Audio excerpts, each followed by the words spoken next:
Today we're going to take a look at the Baguazhang Dragon Form. So being the Dragon Form, it's going to focus a lot on the twist and turning of the body, especially through the waist and through the hips. There's also a lot of complex footwork. So I'll try to slow that down as much as possible and really try to emphasize the key points. So when we start the Dragon Form, it's going to be slightly different than every other form that we do, because as we're walking the circle, we're going to finish with the left foot forwards, but we need to come back to a neutral stance. So we're going to breathe in, breathe out and settle. So we come back to this neutral position, heels are connected on the circumference of the circle, and then we're going to go into the first section.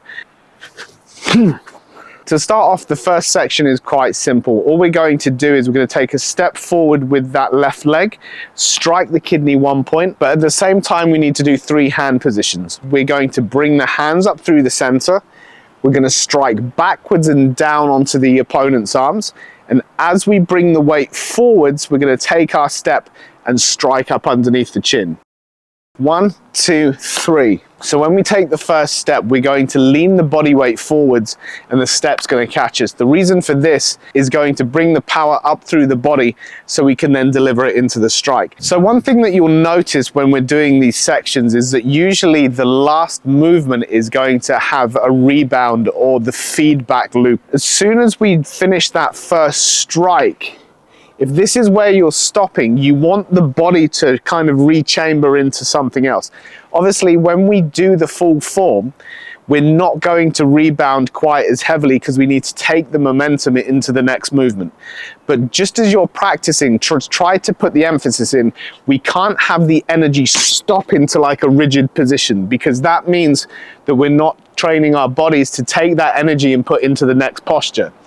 So as soon as you're coming forwards, obviously if I slow this down, when we do this first movement, you're going to strike, and then that wave up through the body is going to be what helps to transfer into the second section. Just to recap from the basic form, as soon as you finished your double strike, we're going to go left yang palm, right yin palm, and then that's going to come straight across, right yang palm, left yin palm, and then we reload the right hand over to the right hand side. So that happens relatively quickly because it's a nice easy movement. You can just rep them out quite quick. So after the hand movements, 1, 2, 3, 4, we open up on the right hand side, swing the palm and the kick, and then place it back down on the circumference. So as we do our outside change, we come back into this walking position around the circumference.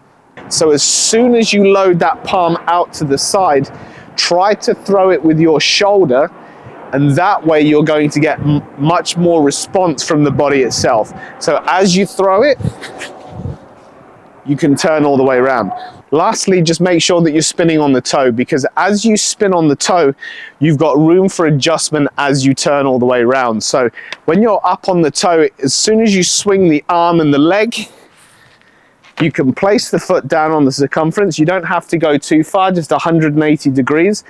And then from here, you're going to turn on your right heel, and you're just going to adjust your left leg. So as the hands come round for your outside change, the right one comes around first, and then the left one just adjusts. So you switch all of the weight back onto that right foot. So in section 3, we're going to make some slight changes to the way we do our step around. In basic form, we're going to step around, forwards, and then the hand's going to come up through the center. So the weight is predominantly forwards in this dragon step. Then we're going to just bump with the elbow slightly, and then bring the left leg all the way around, and then step through. The reason why we bend the knee and bring the weight forward onto the front leg is because when you're doing these steps all the way around, it's a lot easier on the knees if you keep the weight forwards and then just release that back heel. But what we want to do when we start to develop into the more advanced form is, as you spin, you're going to do more of a stamp down and the weight stays back on the left. The only thing is here, the leg that you're spinning on is where all the pressure goes through the knee. So you've got to be a little bit careful, because when you're spinning back in the other direction, you've got to keep the weight back and it makes it a lot harder because you've got to do all of your balancing whilst keeping the weight on the same leg. So one little trick you're going to bring into the adjustments is just a very slight hop, which makes the spin a little bit easier on the joints. The leg is going to come round and stamp down towards the back, but at the same time, you're going to kind of hop and adjust your feet. And this way you don't have to twist on your foot with all the weight going down through the knee. Now, same thing happens when we go the other way. We're going to bump with the elbow, do a little jump to adjust the foot. You see that when we land in this position, the weight's still back on the back leg. We've managed to do the inside kick down towards the front, but we haven't had to twist on the heel and kind of put all that lateral pressure through the knee. If you can take the feet off the floor, even just by like a couple of millimeters, is going to help you to twist without putting all that lateral pressure through the knee and through the hips. Section 4 is relatively straightforward. There's nothing too complicated about it. From the end of section 3, we essentially finish in our walking position again. So all we need to do is just bring the hands up towards a guard position. When we turn on the left heel and the right toe, that's going to bring us around 270 degrees. We're going to strike the hands straight down, and then as we slap step, striking kidney 1 on the ball of the foot, and then both fingers are going to jab in towards the eyes or to the neck. So the right hand is going to spiral upwards straight through your center line. You're going to set the heel, and then as you kick through, you're going to palm strike with the left.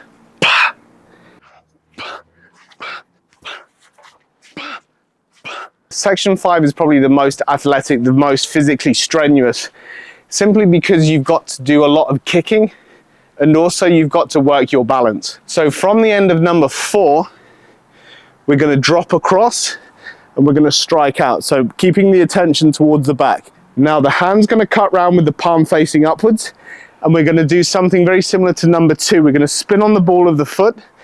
As soon as we cut, we're going to swing our right leg all the way around and place it on to the circumference.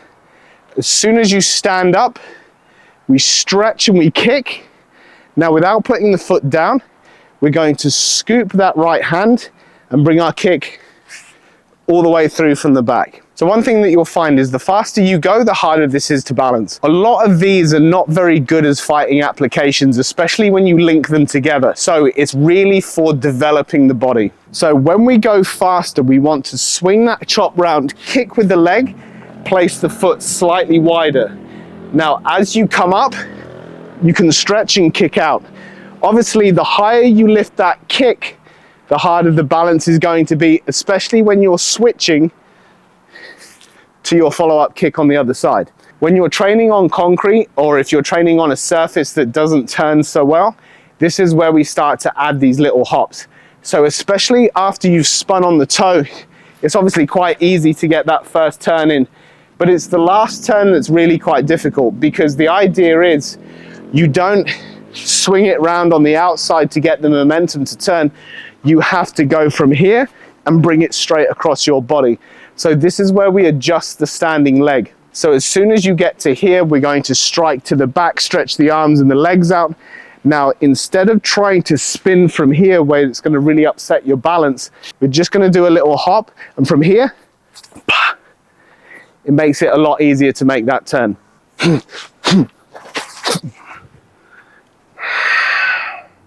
From the end of section 5, we're going to strike with the left palm, we're going to strike with the left kick, and then straight afterwards we stamp down and then strike the heel of the palm into the hip. Now from this position, we want the majority of the weight over onto that left leg. So when we do our outside change, we're going to step behind, place the toe, and then the hands are going to circle back towards the center. So as you develop from basic form, getting the weight in the right place, or knowing where the weight should be, is going to help you flow a lot easier into the following postures. So as soon as you finish section 5, it's a nice continuous flow all the way around into that outside change. Now, once we get to the outside change, we simply hook the hands in, step forward with the left, get into our power stance, and we do the Qigong. Imagine almost chopping into the neck with the palms facing upwards. We then hook the little fingers in, step forward with the left leg. So we're going to create the opening of the cave. with the index fingers and the thumbs. So this little gap is what you look through, and this is where the Qigong gets its name.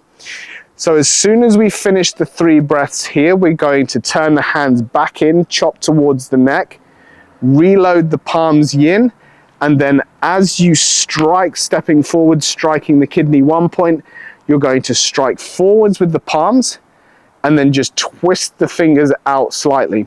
So it becomes almost like a drilling palm as you move forwards.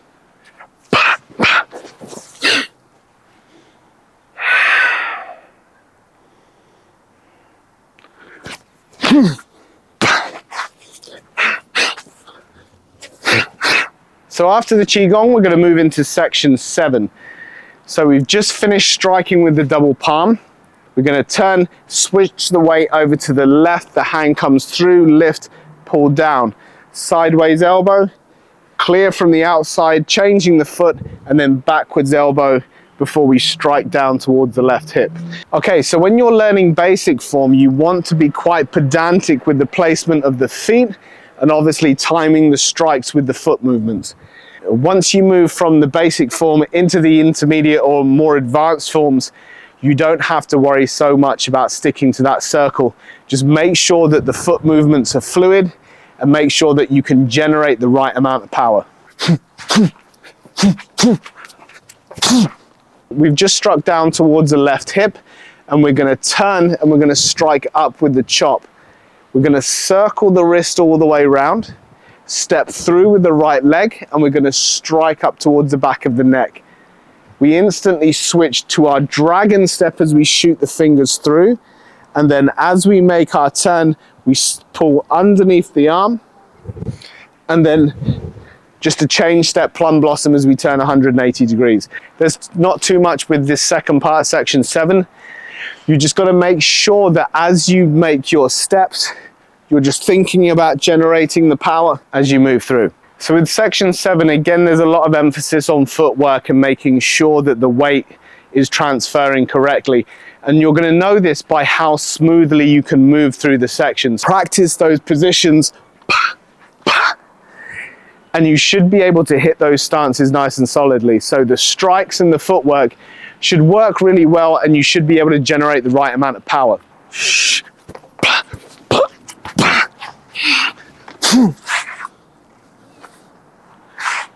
So moving into section 8, we have some very difficult kicking sequences to perform. And if you're like me and you're not very good at doing the high kicks, this is going to be quite problematic. So for those of us that can't do this posture fully and place the hand right back onto the floor, we're going to just lean back and we're going to kick forwards. So as soon as you lean back, the hand moving upwards is going to lift that center of gravity and you're going to do that back bend. And obviously if you have issues with your lower back, please be careful. Just keep this nice and low, just lift and kick forwards. It's there for the athleticism and hopefully help you to build like a much more stronger conditioned body. But obviously if you're getting injuries when you're doing it, then it's no good. After the first kick as it goes up, in the basic form, you want to place your foot and you want to kick around. Now, this is perfectly fine. You still get a lot of training with the legs. But if you are more advanced, you're going to do the front kick as you lift the leg. And then as this foot comes back, you're going to hop and kick all the way around. Again, you can start off nice and slow. As soon as you're here, you can kick, keep it nice and low, and just build that skill to kick forwards and still get the turn in the right position. So there's lots of stages to build this up so you feel comfortable. Don't just try and throw yourself at it, because you will injure yourself at some point and probably when you least expect it. Okay, so after you've done the kick all the way around, the hands sweep from underneath. Now, we're in this position, we're just going to do another change step plum blossom. And again, the hands come out, circle and strike down. Everything's the same as all the other plum blossoms that we do. We always land on the back leg, always land on the heel, and get that balance instantaneously. So as soon as you've done your kick here, you're going to drop and you're going to strike, and then you're going to slip and begin to start walking the feet. But once you've completed the basic form and you've done it enough to know the sequence off by heart, then by all means start to develop and start doing the more advanced stuff. To avoid injury, just do a lot of warming up before you start throwing yourself at certain things. Again, if you have any questions, please let me know in the comments below. Thank you for watching, and I'll see you soon.